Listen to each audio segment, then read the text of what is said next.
Hello friends, நெல்லிக்காய் தொக்கு செய்ய ஒரு கடாயில் 1 ஸ்பூன் கடுகு, 1/2 ஸ்பூன் வெந்தயம் போட்டு நல்லா பொரிய விடலாம். இப்போ நல்லா பொரிஞ்சிருச்சு. அதை ஒரு மிக்சியில் பொடி பண்ணி எடுத்து வச்சுக்கலாம்.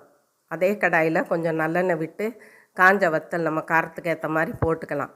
காம்போடு போட்டுட்டு அரைக்கும் போது காம்பை எடுத்துடலாம். இப்போ அதை வறுத்தாச்சு, எடுத்து தனியாக வச்சுட்டு அதுலேயே நெல்லிக்காய், நான் இன்றைக்கி ஒரு 15-20 நெல்லிக்காய் போட்டிருக்கேன். கட்டி பெருங்காயம் சேர்த்து அதோட ஒரு 5-6 வெள்ளைப்பூடு, ஒரு துண்டு இஞ்சி, கொஞ்சம் புளி சேர்த்து நல்லா எல்லாத்தையும் மொத்தமாக வதக்கி எடுத்துக்கலாம். இப்போ அதோட உப்பும் சேர்த்துக்கலாம். உப்பு சேர்த்து வதக்கி ஆறிடுச்சு. இப்போ மிக்சியில் போட்டு நல்லா அரைச்சிருவோம்.